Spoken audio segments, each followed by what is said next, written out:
Hello friends, welcome to Sathya சமையல்.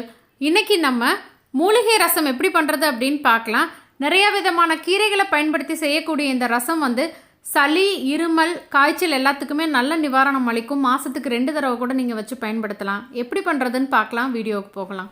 இந்த கீரைக்கு முள்ளு முருங்கை அப்படின்னு சொல்லுவாங்க. இது நெஞ்சு சளியை நல்லாவே கரைக்கக்கூடியது. இதை நீங்கள் அரிசி மாவுலேயே அரைச்சி தோசை மாதிரி பண்ணி கூட நம்ம சாப்பிடலாம். இந்த கீரை வாவரக்காய்ச்சி அப்படின்னு சொல்லுவாங்க. இது உடம்பு வலியை போக்கக்கூடியது, அதே சமயத்தில் சளியையும் நல்லா கரைக்கக்கூடியது. இதில் இருக்கிற இலைகள் மட்டும் பயன்படுத்திக்கலாம், அந்த காம்பை எல்லாமே நீக்கிட்டு. இந்த கீரை ஓமவல்லி இல்லைனா கற்பூரவல்லின்னு சொல்லுவாங்க. இந்த கீரை இந்த இலை ஒன்று எடுத்துக்கலாம். இது துளசி இலை நல்லா ஒரு கைப்பிடி அளவுக்கு எடுத்துக்கோங்க. இந்த கீரை நொச்சி கொழுந்து, அதாவது நொச்சி மரத்துலேருந்து நல்லா கொழுந்தாக கிள்ளி எடுத்து பயன்படுத்திக்கலாம். இதில் காமிச்சிருக்கிற அளவே நீங்கள் எடுத்துக்கோங்க.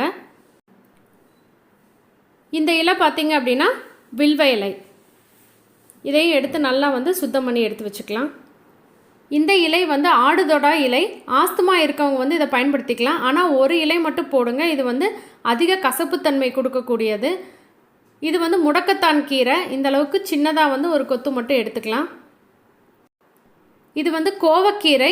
3 அல்லது 4 இலை எடுத்து பயன்படுத்திக்கலாம்.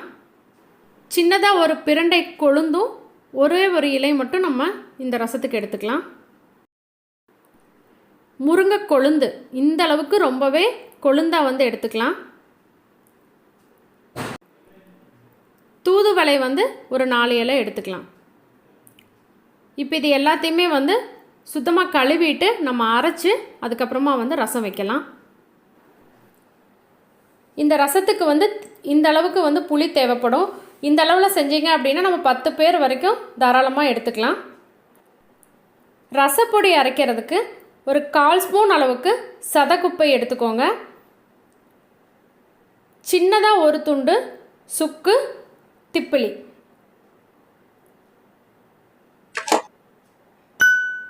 நம்ம எப்போதுமே ரசப்பொடிக்கு பயன்படுத்தக்கூடிய மிளகு, சீரகம், மல்லி விதை, மிளகாய் வத்தல் எடுத்துக்கலாம். இது அப்பக்கோவத்தலையினுடைய பொடி. எப்போதுமே கிடைக்காது இது, அதனால் நீங்கள் காய வச்சு பொடி பண்ணி பயன்படுத்திக்கலாம்.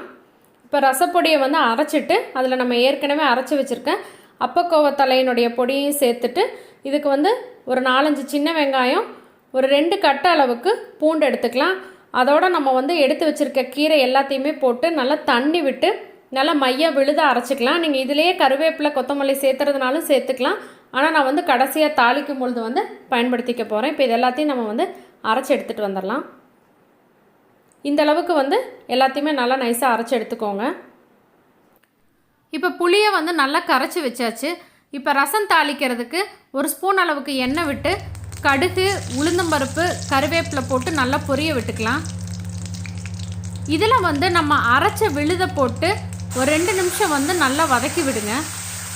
வதக்கும் பொழுது இதனுடைய பச்சை மணம் நீங்கிரும்.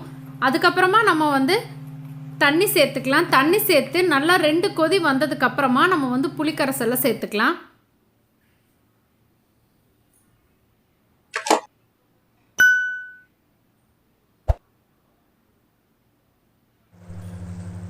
இந்த அளவுக்கு நல்லா கொதிச்சிடணும். கரைச்சி வச்சுருக்க புளிக்கரைசலில் நம்ம இந்த கீரையை சேர்த்துக்கலாம்.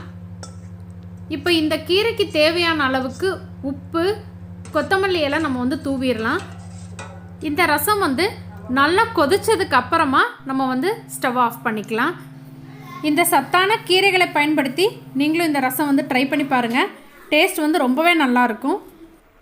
அதே மாதிரி குழந்தைங்கள்லேருந்து பெரியவங்க வரைக்கும் கண்டிப்பாக இந்த ரசம் சேர்த்துக்கலாம். வீடியோ பிடிச்சிருந்தது அப்படின்னா உங்கள் ஃப்ரெண்ட்ஸ் எல்லாத்துக்கும் ஷேர் பண்ணுங்கள், லைக் பண்ணுங்கள், கமெண்ட் பண்ணுங்கள். மறக்காமல் நம்ம சேனலை சப்ஸ்கிரைப் பண்ணுங்கள். சுவை அறிந்திட சுவைத்து பாருங்கள். தேங்க்யூ.